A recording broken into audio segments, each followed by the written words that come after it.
Hi everybody, this is Lisa, and this week's module is on the topic of elder abuse. Here are the objectives for the class. We're going to define the following terms: abuse, neglect, and exploitation. We're going to describe the signs of abuse healthcare professionals must be aware of, and we're going to discuss who is a mandated reporter and the state of Maine laws concerning abuse and reporting. Elder abuse is defined by the Centers for Disease Control as an intentional or neglectful acts by a caregiver or trusted individual that lead to or may lead to harm of a vulnerable elder.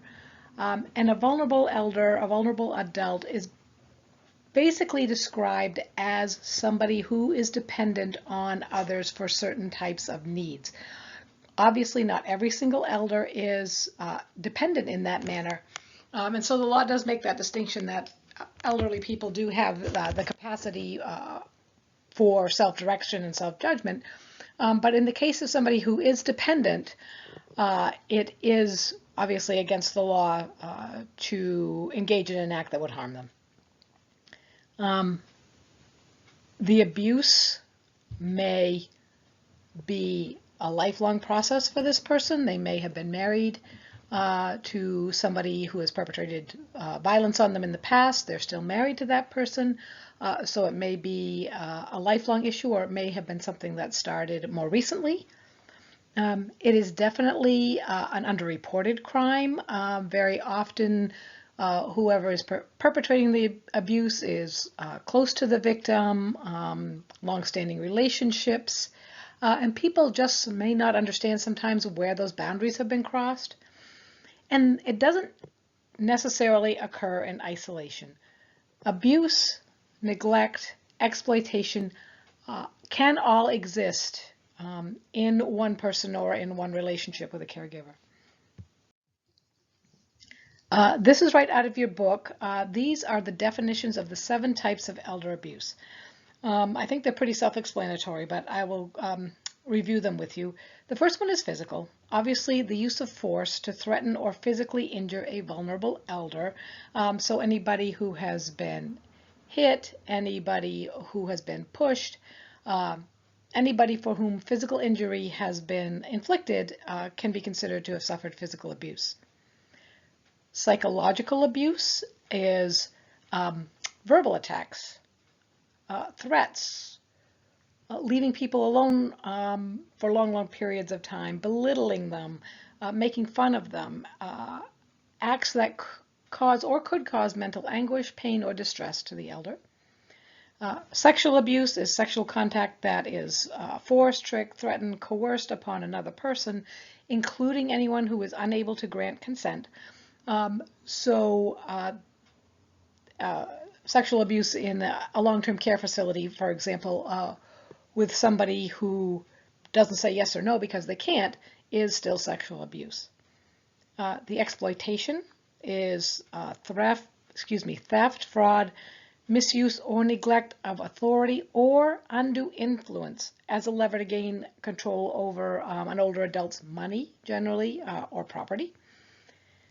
Neglect is failure or refusal by a caregiver to provide. So while they're not necessarily hitting, belittling, or sexually abusing them or exploiting them, they are not giving somebody the care that is warranted and that they need. Abandonment is desertion of a vulnerable elder by anybody who has a duty to care. So, for example, a healthcare professional, a nurse or a nurse's aide has by the law an established duty, and leaving that patient without backup care is abandonment. And then there's self-neglect.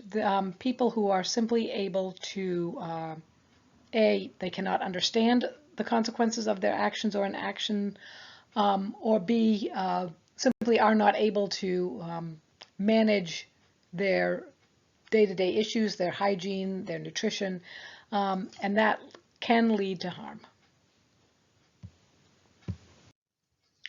Now, the victims of elder abuse are varied. You can't tell by looking at somebody who has been violated, who hasn't. People who are victims of elder abuse do share some common characteristics.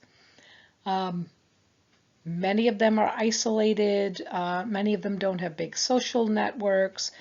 Many of them don't have strong community ties. There are many people who experience physical and mental health problems. Elder adults who have dementia, for example, or elder adults who have mobility and continence problems are more likely to be victims of elder abuse than those who do not. And many people, many elders do not report the abuse. The book says out of fear of being left without services and support, and that's true. But I also think there's kind of a circle around this. Sometimes, a lot of times, it's long-standing family behaviors. A lot of times, it's a desire to protect the caregiver because they may love them. So there is a lot of reasons people do not report what is happening to them. Now, the perpetrators of abuse, these can be anybody. These can be family members, these can be paid caregivers, these can be caregivers in facility, and very often they will share traits as well. Very often, people who perpetrate abuse on anybody have a lot of psychological issues, a lot of psychological baggage behind them. There may have been a very strained or abusive relationship with the elder in the past, for example, with an adult child and an elder who is perpetrating abuse now, may have had abuse perpetrated on them by that elder when they were younger. So there's a lot of very, very complex interplay that goes on within these types of relationships. But by and large, people who are perpetrating abuse don't want people to know it. So they become savvy in manipulating how they present themselves, how they present their relationship with the elder. Substance abuse amongst this population is common, and I think we all know that if you're using substances, your impulse control goes down, your emotions are clearer to the surface, and so while the substance abuse is common, it is not the cause of the elder abuse. It certainly can fuel it. Very often, particularly people who are in positions of exploitation, people who are stealing money from elders, have power of attorney, for example. They are the person's caregivers in their living wills. So there's an established relationship where getting to the money is not difficult. And of course, this can also include healthcare providers, people who provide direct care, people who oversee care.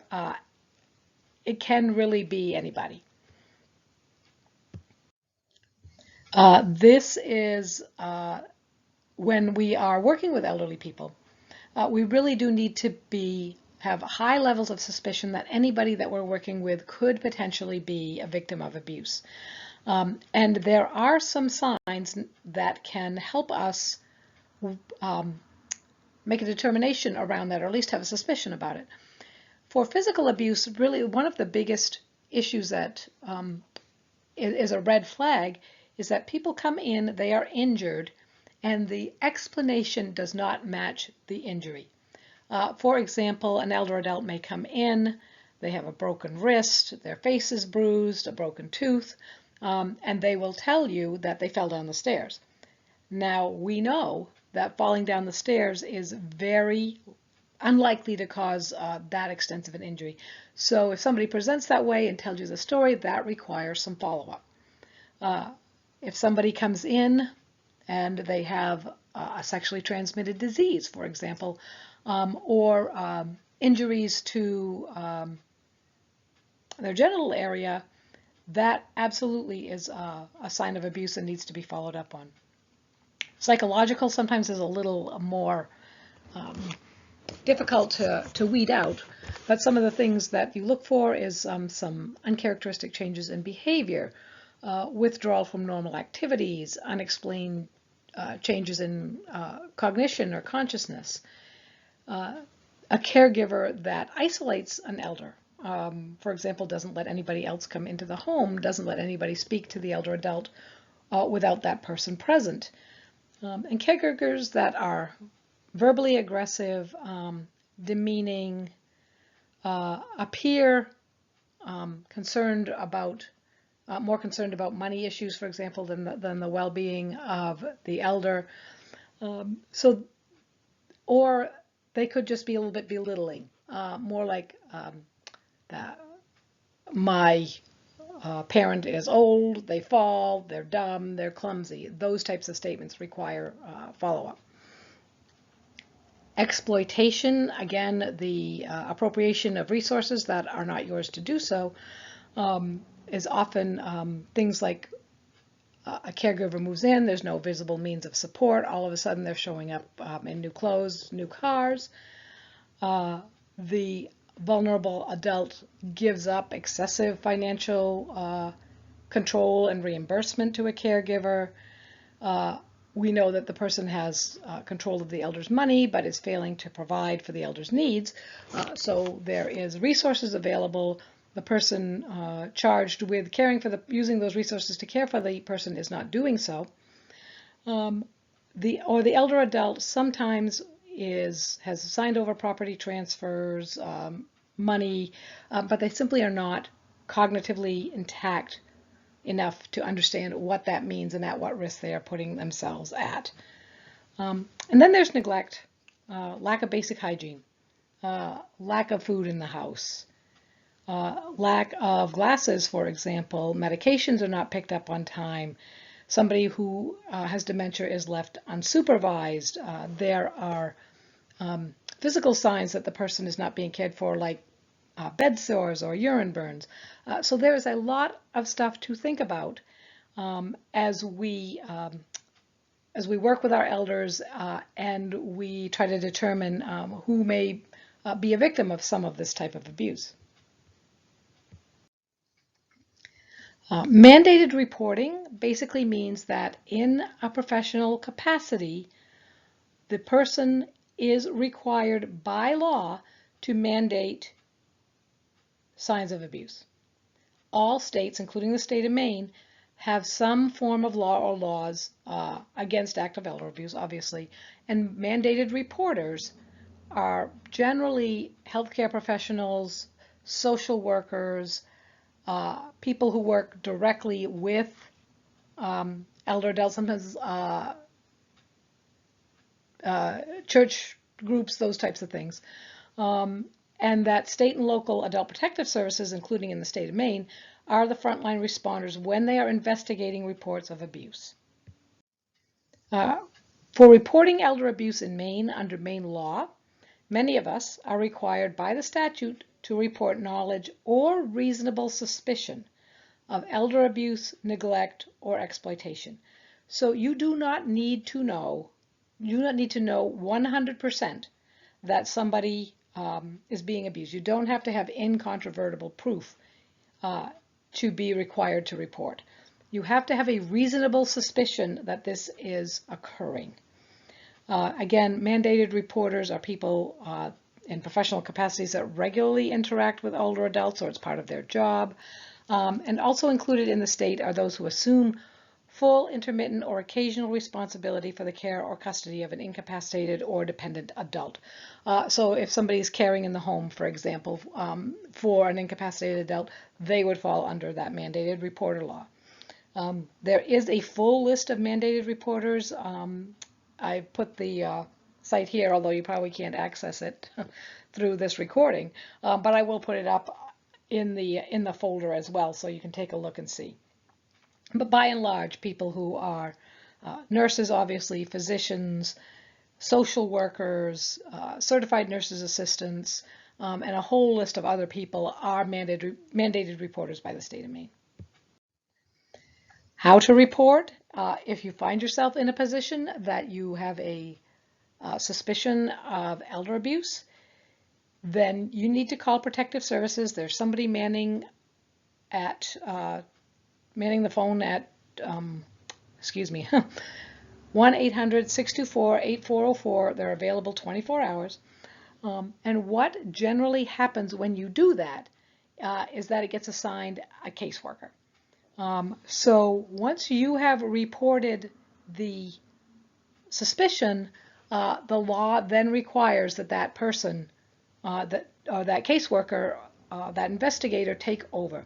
So the law does not want you, for example, doing further investigation yourself on it. The law is pretty clear that your obligation is to recognize and report, and that's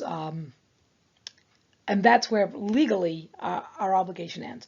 Now, obviously, there are things that we will do in our capacity to ensure safety and those types of things, but we as healthcare professionals do not have, it is not within our scope to determine whether or not abuse occurred or did not occur, and what the disposition of the person is going to be afterwards. That is the province of Adult Protective Services and the Department of Health and Human Services of the state of Maine. Now, I have put in your folder a link to the Maine Adult Protective Mandated Reporter Training.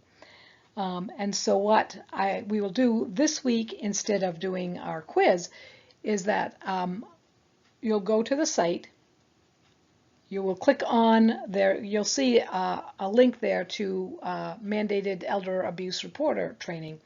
And you will click on that and you will go through that training. You can receive a certificate. You will need to identify yourself, what capacity you're doing this in. If you're not a CNA or another type of healthcare professional or somebody that's mandated to report at this point, then you can hit caregiver and you can go through it. And at that time, you'll get a certificate. It should take you 20 minutes or half an hour or so to do that. It's quite complete. It will really give you a lot of information. This is just an overview that I've done here, but it will really give you a lot of information about specifics of what to look for, how to report, and what your ongoing obligations are in the state. So thank you for listening. And if you have any trouble accessing it or any questions about the training itself, let me know. But when you're done, please just send me a copy of your certificate. Thanks, everybody, and have a great day.